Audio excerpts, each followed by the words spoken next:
네, 감사합니다. 오늘 우리 김지영 권사님이 지난주에 설교했던 중요한 말씀을 설교해 뒀어요. 기도에. 지난주에 우리가 음부하고 지옥하고 낙원하고 천국하고 그 차이를 물론 몰라도 상관은 없는데 또 우리 교회 성도들은 잘 알면 신학적으로 또 교리적으로 중요한 이야기니까 잘 알기를 제가 원했는데 또 오늘 다시 한번 우리가 생각하게 해준 것 같습니다. 감사합니다. 자, 요한일서 오늘 본문 마지막 오늘 결론입니다. 5장 18절에서부터 21절까지 말씀. 18절에서 21절까지 말씀. 제가 한 절 읽고 다음 절은 여러분들이 읽겠습니다. 제가 18절 읽겠습니다. 하나님께로부터 난 자는 다 범죄하지 아니한 줄을 우리가 아노라. 하나님께로부터 나신 자가 그를 지키심에 악한 자가 그를 만지지도 못하느니라. 또 아는 것은 우리가 하나님께 속하고 온 세상은 악한 자 안에 처한 것이며 또 아는 것은 하나님의 아들이 이르러 우리에게 지각을 주사 우리로 참된 자를 알게 하신 것과 또한 우리가 참된 자 곧 그의 아들 예수 그리스도 안에 있는 것이니 그는 참 하나님이시오 영생이시라. 자녀들아 너희 자신을 지켜 우상에게서 멀리하라. 아멘. 요한일서를 지금 오늘 6주째 오늘 마지막 결론입니다. 요한일서를 통해서 여러분들이 또 요한복음은 우리가 설교를 아직 안 했는데 요한복음을 미리 한번 검토할 수 있는 기회가 되었습니다. 근데 이제 오늘은 이제 이 노사도가 마지막으로 간곡히 성도들에게 마지막 결론이 뭡니까? 자녀들아, 너 자신을 지켜 우상에게서 멀리하라. 저는 설교를 마무리하면서 이 말씀이 정말 가슴에 깊이 와닿더라고요. 그래, 우리 시대의 우상이 무엇인가? 나는 무엇을 하나님보다 우선시하고 살아가고 있는가? 노사도의 이 음성 속에서 제 삶의 믿음을 다시 한번 돌아볼 수 있었습니다. 오늘 설교 제목을 저는 그리스도인의 정체성, 그 정체성을 제 사도 요한이 하나님께로부터 난 자다라고 했어요. 그래서 이제 설교 제목도 그리스도인의 정체성, 하나님께로부터 난 자. 하나님께로부터 난 자라는 것은 우리가 하나님의 자녀라는 것이죠. 자녀이기 때문에 우리는 하나님을 뭐라고 부르니까 아버지라고 부를 수 있는 거예요. 아버지라 부를 수 있는. 여러분, 이 땅에 많은 종교가 있지만 하나님을, 신을 아버지라고 부를 수 있는 종교는 그리스도교밖에 없어요.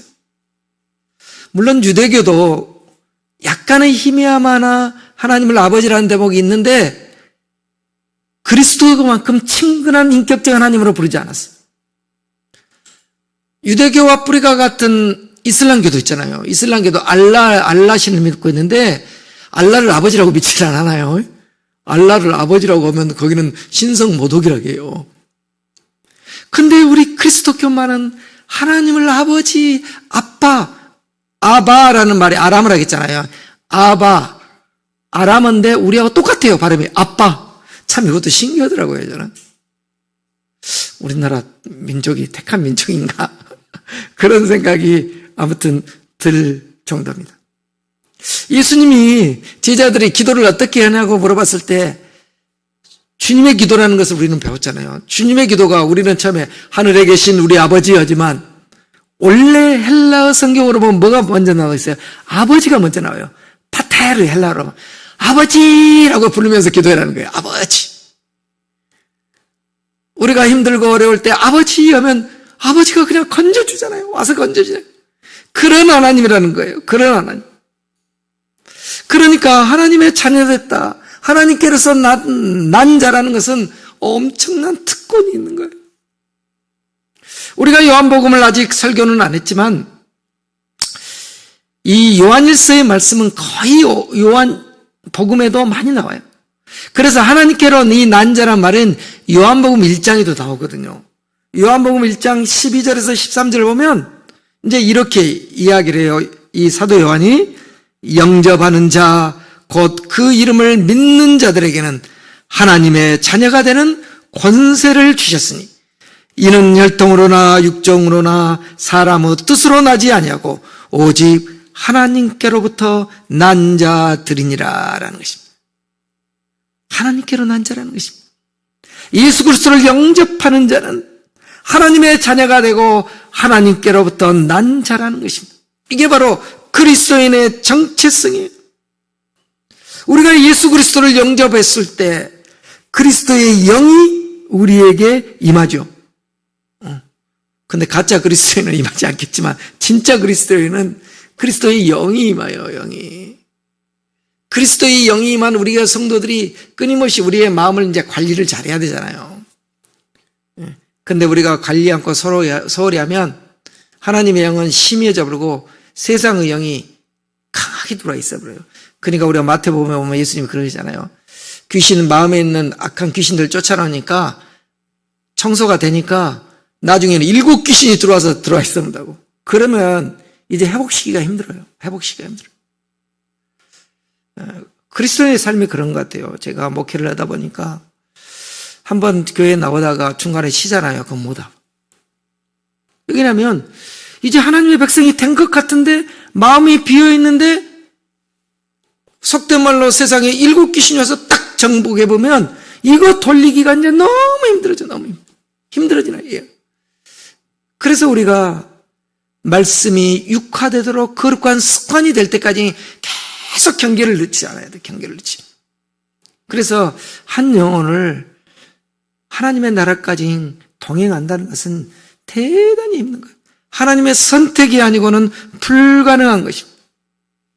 하나님은 우리에게 아버지라고 부를 수 있는 자녀됨의 특권을 주셨는데 내 안에 그리스도의 영이었으면 하나님 아버지를 찾지 않지요. 세상에 힘 있는 사람을 찾고 또 돈으로 해결하려고 그러고 다양한 세상의 것을 쫓아간다는 것입니다. 왜 우리가 그리스도를 영접하면 그리스도의 영에 의해서 아버지의 영이 우리에게 양자의 영이 부어지냐라는 거예요. 예수님이 그러기 때문에 예수님이. 우리가 이제 성경을 여러분들 가운데 꼼꼼히 읽어보시면 무슨 예수님이 언제 하나님을 아버지라고 최초로 불렀을까요? 언제? 12살 때, 12살 때. 누가복음 보면 나와요, 누가복음. 유일하게 예수님의 어린 시절은 누가복음만 기록되어 있어요. 예수님이 12살 때 이제 6월절이 되면은 다 예루살렘 성전에 가서 제사를 지내잖아요. 가족들이 전부. 예수님은 나사렛이니까 갈릴리 저 북쪽에 있어요. 6월절이 되자 그의 가족과 친지들이 전부 이제 예루살렘 성전으로 갔어요. 그래서 예루살렘에서 이제 제사를 지내고 이제 친지들과 여럿이 이제 갈릴리로 다시 돌아가는데 하루를 그냥 같이 갔는데 예수님이 안 보인 거예요. 12살이니까 친척들하고 막 어울려서 막 놀다 보면 그냥 같이 있을 줄 알고 가잖아요, 우리가. 그런 것 같아요. 깜짝 이제 마리아와 요셉이 놀래서 다시 예루살렘에 가서 사흘 동안 찾아서 없는데 어디서 만납니까? 예루살렘 성전에서 랍비들하고 대화를 하고 있는 것을 보고 깜짝 마리아가 놀라면서 그때 이제 마리아가 말씀한 내용이 예수님께 누가복음 2장 48절이에요. 그 내용을 보면 이렇게 나와요. 아이야, 어찌하여 우리에게 이렇게 하였느냐?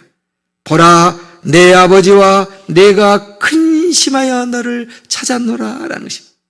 얼마나 엄마가 애를 탔겠어요. 특별히 어머니 마리아는 너무도 애가 탔겠죠. 이 12살 먹은 이 소년이 안 보인다는 것입니다. 예루살렘에 얼마나 많은 인파가 모였겠어요. 6월절 절기인데.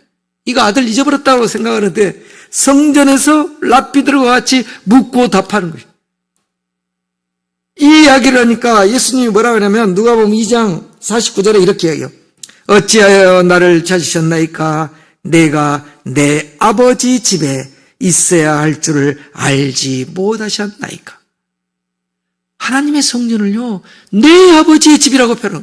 그 당시에 유대인들은 하나님의 성전을 아버지의 집이라고 표현한 적이 없습니다. 그런데 어린 예수가 이 이야기를 하는 것입니다. 내 아버지의 집이라고, 내 아버지. 그런데 엄마는 직감력이 있잖아요. 어머니는 예수가 한 이야기들을 가슴에 두는 것이 마리아는 그냥 듣지를 않아요. 엄마는 듣지를 않아요. 그리고 예수님이 마지막 골고다 언덕에서 십자가 위에서 숨을 거두실 때 또 예수님이 어떻게 이야기합니까? 아버지여, 내 영혼을 아버지 손에 막 부탁하나이다 라는 것입니다. 맡긴다라는 것입니다. 그래서 그리스도의 예수 그리스도를 영접하는 우리는 천지를 창조하신 하나님을 아버지라고, 아빠라고 부를 수 있는 이 엄청난 특권을 받았어요. 엄청. 이 이야기를 사도 바울이 또 로마서 8장 15절에서 이야기를 하잖아요. 이렇게 이야기합니다. 너희는 다시 무서워하는 종의 영을 받지 아니하고 양자의 영을 받았으므로 우리가 아빠, 아버지라 부르짖느니라. 아빠라고 앞에 나오는 것은 아람어예요. 아바, 뒤에 아버지라는 거예요. 헬라어로 파테르라는 것이.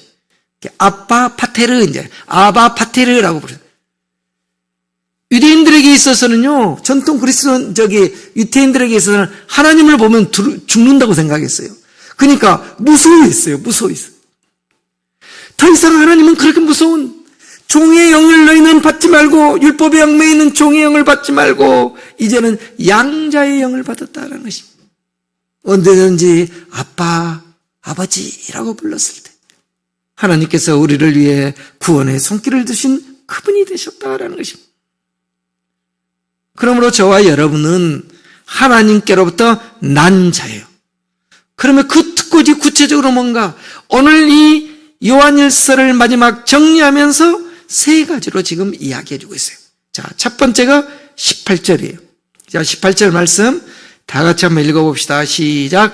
하나님께로부터 난 자는 다 범죄하지 아니하는 줄을 우리가 아노라.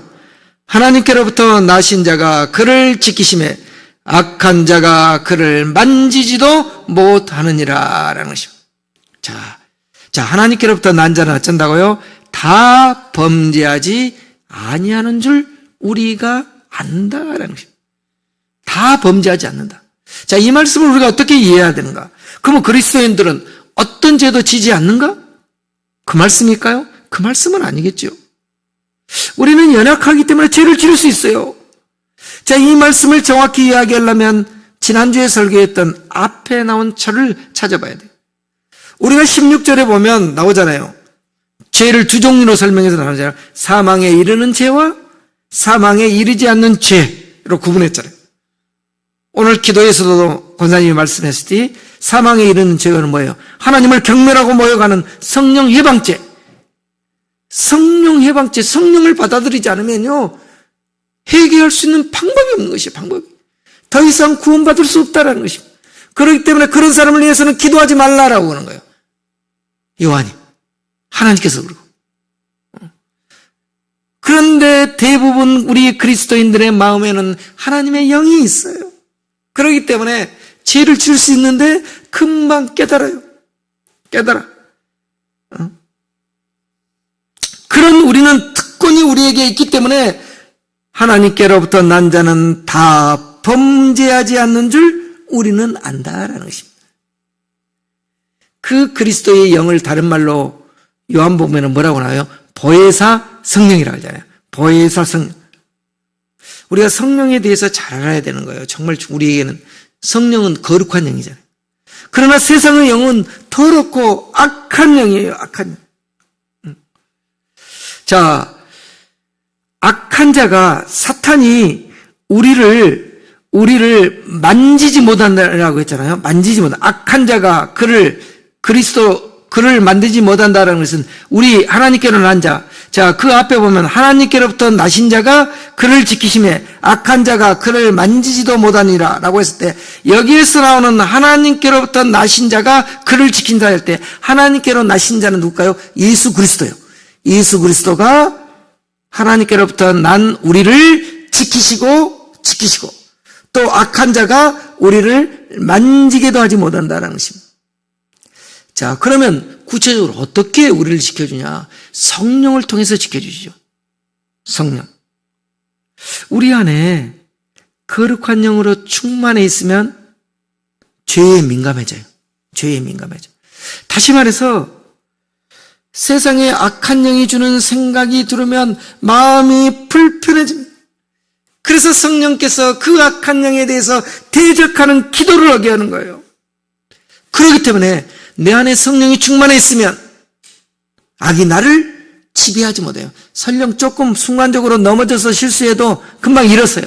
다시 회개하고 다시 하나님의 성전으로 올 수 있는 힘이 되는 것이에요. 그래서 영에 대한 분별이 대단히 중요한데 사탄의 특성이 뭐라겠어요? 거짓말하는 자잖아요. 거짓말. 그래서 사탄은 우리를 성령이 아닌 세상의 영으로 끊임없이 우리를 미혹시키고 인도해요. 공격한다는 것입니다. 자, 그러면 구체적으로 사탄이 어떻게 공격한다고 했어요? 사탄이 영이잖아요. 이 사탄이 구체적으로 우리를 공격하는 것은요, 저는 우리의 생각을 공격해요. 생각. 영적 분별력이 없이 무감각하게 만드는. 다시 말해서 성령의 생각으로 보면 나쁜 것인지 알 수 있어요.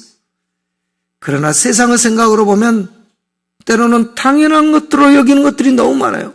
그러잖아요. 우리가 세상에서 보면 이건 관례야, 이건 문화야 라고 하는 것이. 이런 세상의 생각에 익숙해지면 우리는 성령이 주시는 거룩한 생각에 무감각해진다는 것입니다. 무감각. 여기에 물들으면요, 세상의 생각에 물들면요, 죄에 빠지기 시작하는 것입니다. 그래서요, 우리의 이 생각을 바꿔야 돼요. 그런데 우리는 하나님의 말씀과 교회에 나와 있는 시간보다 세상에 있는 시간이 더 많아요. 우리가 뉴스 들고 텔레비 보는 시간이 많지 하나님 말씀 드시는 시간이 많습니까? 그러니까 세상의 생각이 우리의 생각을 침투하고 지배해버려요. 하나님의 생각이 들어가기 힘들게 만든다는 것입니다. 그래서 늘 우리가 생각을 지켜야 돼요. 생각. 제가 오늘 참회의 기도를 하면서 참 내가 입술로 때로는 행실로 죄를 지었지 않지만 생각으로 지은 죄들이 있거든요. 생각. 하나님, 그 생각으로 지은 죄도 깨끗게 해주시라고. 악한 생각, 또 세상의 생각을 갖고 있으면요, 그것이 무신결의 삶으로 나와버린다는 것입니다. 그렇게 되면 그리스도인과 세상 사람들과 구별이 되잖아요. 구별되죠. 똑같아집니다. 그래서 우리가 기도할 때, 참회 기도를 할 때 하나님, 내 생각 속에 더러운 것들도 치워주시라고, 깨끗게 해주시라고, 하나님의 거룩한 생각으로 충만해 주시라고 그 기도를 해야 되는 것입니다. 자, 두 번째로 하나님께로 난 자의 특권은 이제 19절에 나옵니다. 자, 19절 다 같이 함께 읽겠습니다. 시작. 또 아는 것은 우리가 하나님께 속하고 온 세상은 악한 자 안에 처한 것이며, 다시 말해서 그리스도인의 특권은 세상 사람들과 구별된다는 것이잖아요. 구별된다. 네. 세상 사람들은 악한 자 안에 속하고 그리스도인은 하나님께 속한다는 것입니다.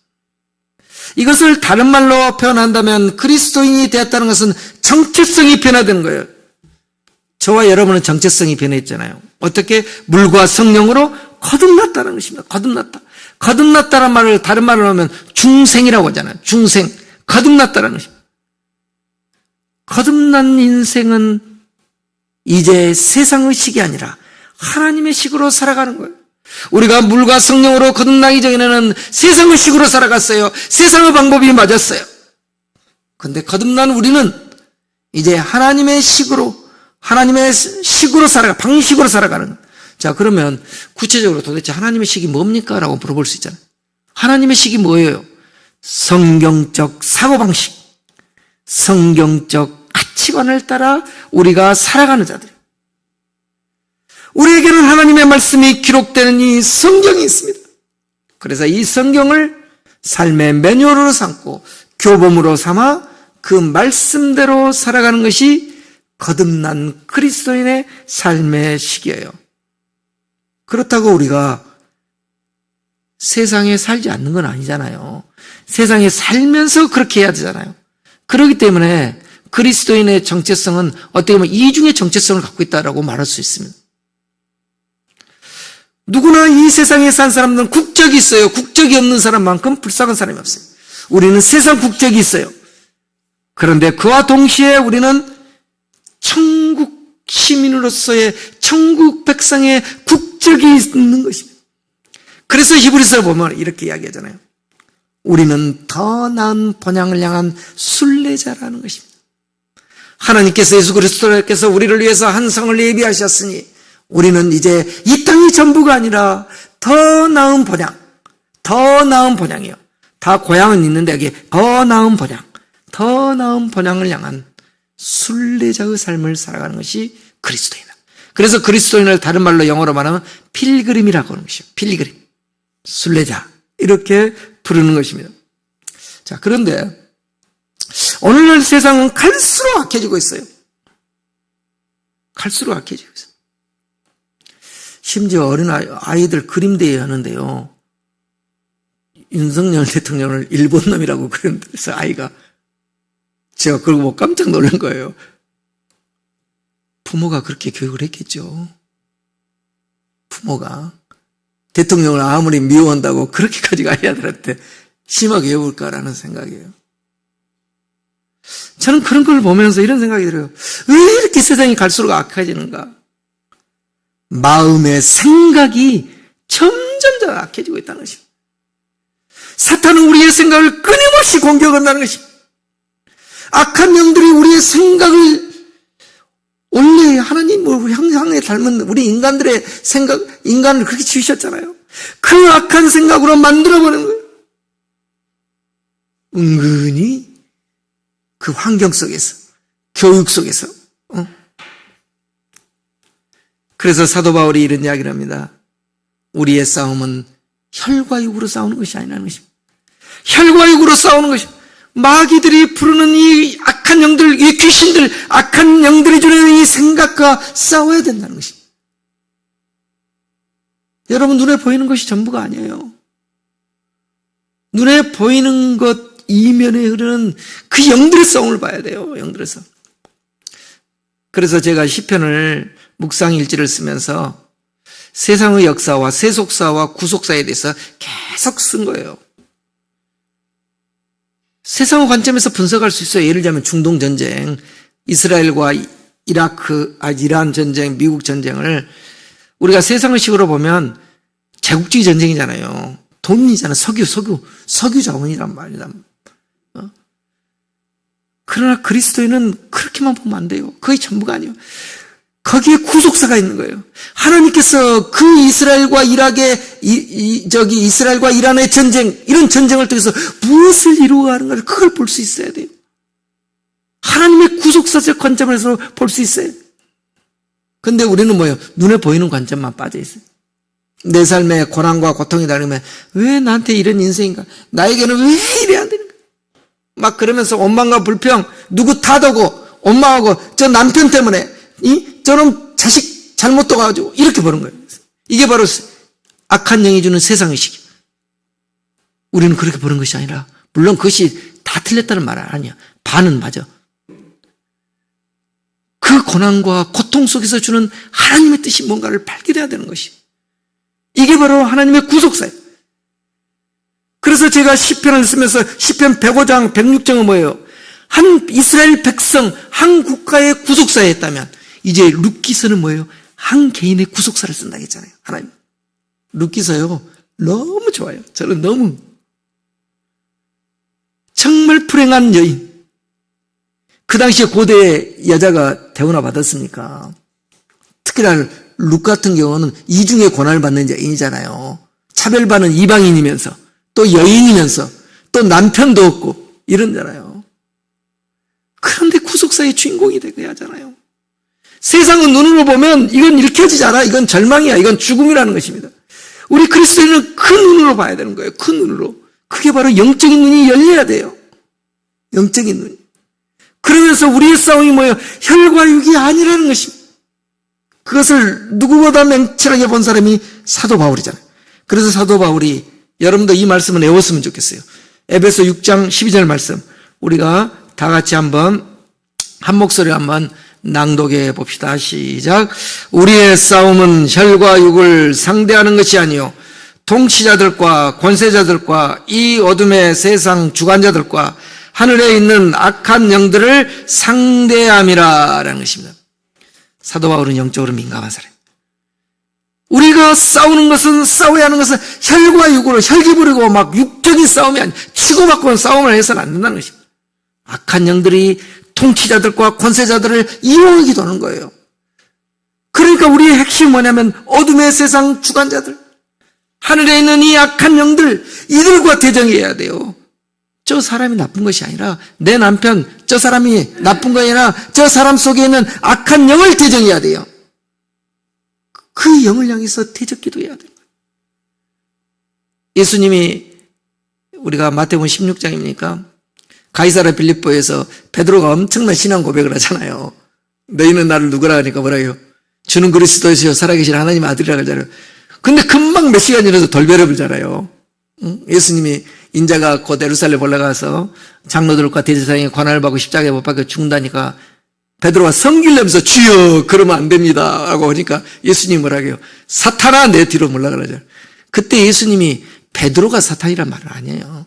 베드로 안에 있는 이 악한 영들, 이 영들과 싸워야 돼요. 그 영을 향해서 악한 영 물러가라라고 대적하는 거예요. 그래서 우리가 그걸 영적 싸움에서는 그걸 이해해야 합니다.